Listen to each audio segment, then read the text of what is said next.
Si vous avez des intentions de prière, éloignez-vous de cette communauté. Je vais les exterminer à l'instant.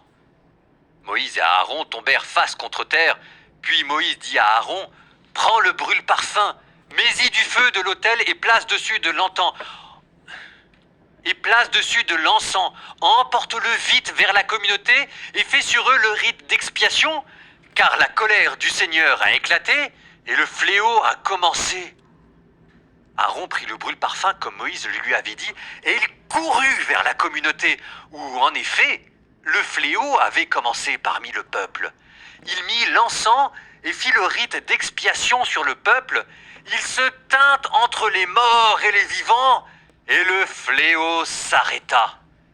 14 700 moururent du fléau, sans compter les morts dans l'affaire de Corée.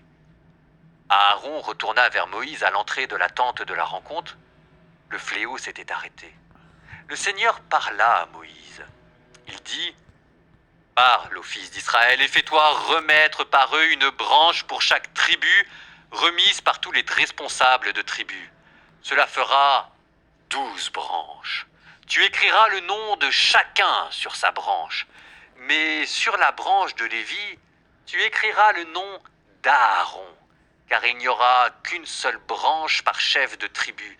Tu déposeras les branches dans la tente de la rencontre, devant le témoignage, là où je vous rencontre. L'homme que j'aurai choisi sera celui dont la branche fleurira.